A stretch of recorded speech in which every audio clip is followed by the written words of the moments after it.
Hey guys, what's going on? Fred2266 here to read Chapter 10 of A New Home 2: A Queen's Revenge by A Poetic Heart. Will Toby be saved? We're about to find out. On the eve when A New Home 3 might get released, either today or tomorrow, we're gonna get further into this story. Yay. Alright, so let's get started. The Friendship Express pulled up to the train station of the Crystal Empire, and 6 young passengers unboarded as soon as the passenger doors opened. The fillies were giddy about visiting the Crystal Empire for real this time, as they giggled and chatted with each other. Spike sighed annoyingly as he smacked himself in the face with a claw. He shook his head in frustration. "Girls, I know you're happy to be here in the Crystal Empire, but we got to go get Shining Armor and Cadance quickly." He tapped his foot impatiently on the waiting dock as he crossed his arms. They sighed heavily and nodded in unison.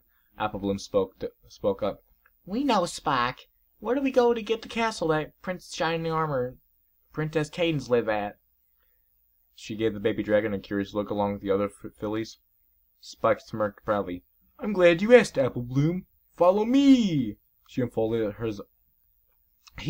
his arms and turned to lead the way. The fillies quietly giggled as they followed the baby dragon. He quirked an eyebrow, but he paid no mind. Upon arriving at the castle, 2 guard stallions were standing on each side of the towering crystal doors. "Halt!" They both spoke in deep tones. Spike looked up at the two. "Excuse me, guards. We're here to see the prince and princess. It is important." He looked at them with a hopeful smile. One of the guards spoke. "I am sorry, young one, but you may not enter unless you have been summoned by the prince or princess. You may not pass." He looked down at the baby dragon sternly. "Money, money, money! Money!" Spike lowered his head and shook it with frustration. "But guard, this isn't—" He was cut off with a hoof on his shoulder, and once again it was Diamond Tiara. "Yeah, rich bitch." She gave a soft sigh. "Remember, Spike, be aggressive and persuasive." She gave him a wink as she stepped back. Spike nodded and smirked. "I'll give you the 2 bits in my pocket." "Oh yeah." He cleared his throat and looked up at the guards confidently. "Now listen to me, you two. My name is Spike Sparkle. I'm the son of Princess Twilight Sparkle. If you haven't heard of her, she's the sister of Prince Shining Armor, and I'm sure he'd be disappointed in you if you made the son of her baby sister upset." She looked at them, furrowing his brow. The guards looked at each other and swallowed nervously. "Oh, do accept our most humble of apologies, Sir Spike." They stepped aside and bowed their heads. "You may enter." They gave the baby dragon and the fillies nervous smiles. Diamond Tiara was the one to look impressed. "You're the son of Princess Twilight, Spike? That has to be the life." She beamed at the thought. He waved the claw at the filly. "Nah, I'm just her #1 assistant." "That'd be pretty weird, Diamond Tiara." "Come on." "I was just being persuasive and aggressive like you told me, Diamond." He let out a chuckle as the 6 made their way through the castle of crystals. The eyes of the fillies glimmered with wonder as they looked at all the sparkling crystals that adorned the inside of the royal structure. After trekking through a couple corridors and climbing a tower of stairs in their opinion, they finally reached the palace doors of the throne room. Spike took a deep breath and gave a knock. The sound echoed through the castle halls as the doors opened with a pink and blue aura surrounded each side. As the doors opened, the baby dragon and 5 fillies saw standing before them at the throne was Prince Shining Armor and Princess Cadance. The 6 slowly entered the throne room, approaching the royal couple. Shining Armor smiled at the group. "Well, hey there, Spike! Hey there, girls!" He stood up as he trotted forward and reached up to rub the skeleton on top of the baby dragon's head and nodded at the 5 fillies, who bowed their heads in return. "Hello, Prince Shining Armor and Princess Cadance," they greeted all together. "Greetings, my little ponies and Spike." Cadance gave them a warm smile as she trotted towards them next. Shining Armor looked at the 6 curiously. "Spike, where's Twilight and the others at?" He quirked an eyebrow. Spike sighed deeply. "That's why we came to see you two. Toby's been napped by Queen Chrysalis." He looked up at the two with a serious yet frightful look. Shining Armor and Cadance both gasped and looked at each other in shock. Shining Armor turned to a guard that was standing at the palace doors. He trotted up to him. "Guard, go retrieve the others and meet me at the front of the castle in 1 hour." The guard bowed his head. "Yes, your highness." He trotted out of the throne room as Shining Armor closed the doors with his magic. He turned to see the baby dragon and fillies. "Now, Spike and girls, please start from the beginning." He trotted back over to his wife as they both sat on their haunches to listen to Spike.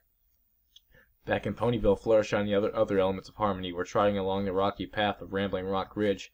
Fluttershy kept her gaze locked on Celestia's son with a determined look on her face, and her lips pursed in anger. "That's a tornado drill." "Oh, shit!"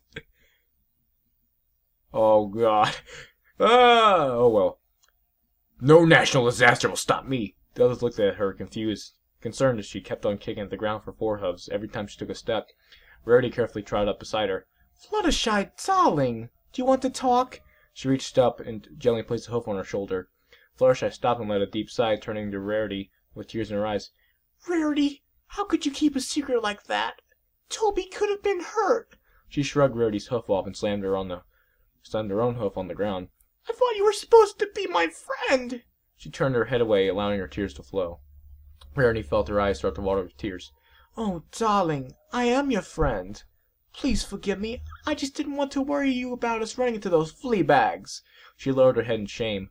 Suddenly she felt something around her neck and opened her eyes to see Fluttershy hugging her tightly, sobbing into her shoulder. Oh, Rarity, I'm so sorry. She started to shake as Rarity gently wrapped her forelegs around the crying Pegasus. Fluttershy sniffled as she raised her head up to look at her in the face. I'm sorry for being mad at you. I'm just so worried about my precious baby boy. She let out a whimper.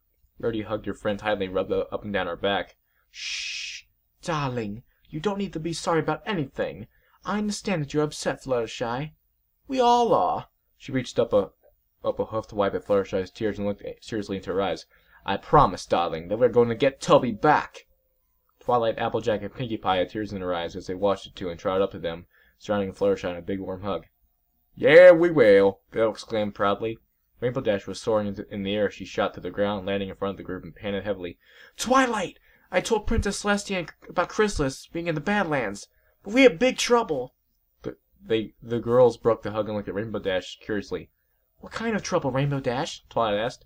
While I was talking to Princess Celestia, one of her guards informed us the changelings are attacking every part of Equestria.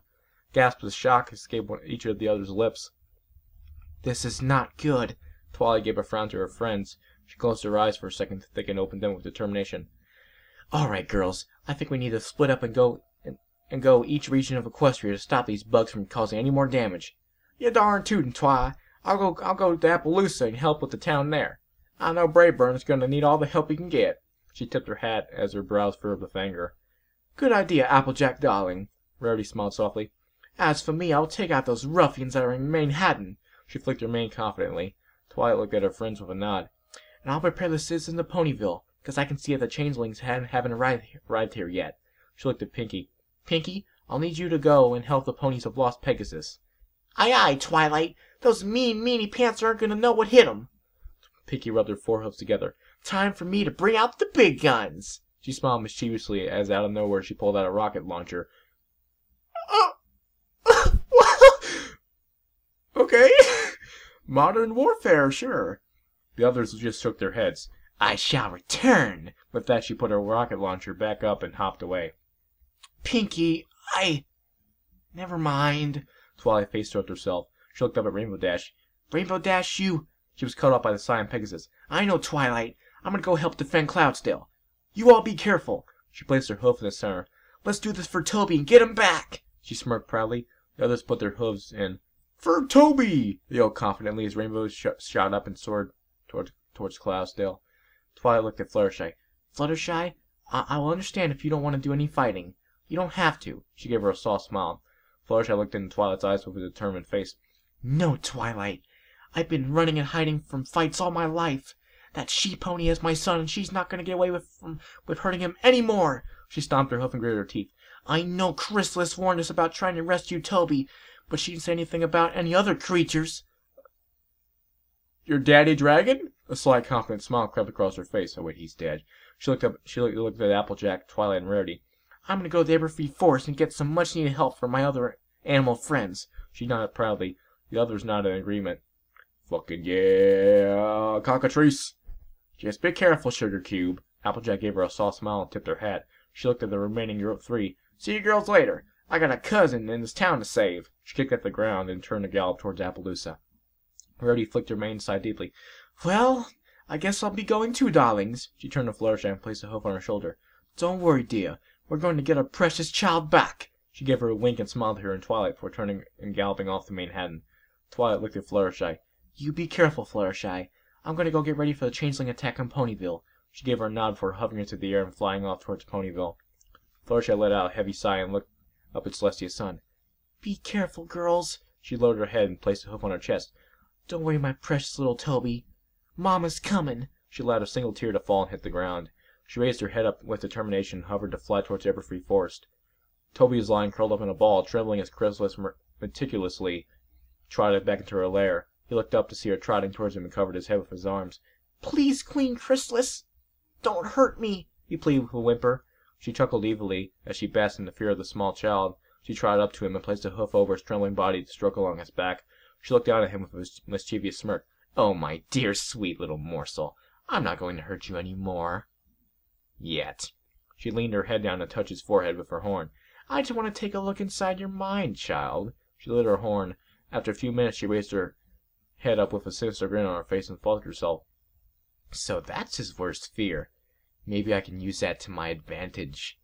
Now it's time to turn it to his father. Oh shit, we're all fucked.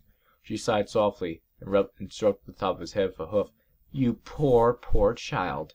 Do you actually still believe that Celestia and her ponies truly care for you even though you're not one of them? She gave them an evil smirk. He looked up at her, tears cascading down his cheeks due to his fear, but he nodded weakly. Yes, I do. They love me and I love them. He spoke with a whimper. She chuckled lowly. You are indeed a naive little weakling, aren't you? Well, let me show you something, my dear tasty child. Maybe with this you will see different. She closed her eyes and lit her horn up. Suddenly the two were enveloped in darkness. Toby trembled even harder as he looked around, seeing nothing but empty, silent space. Where am I now? What is this place? His lips quivered as he sat up slowly, folding his knees to his chest and hugging his legs close. Just wait and see, little one. She smiled slyly as the environment started to ripple until they were atop a grassy hill overlooking Ponyville. She looked down at the small child. You see, my child, you are in what is called a dreamscape.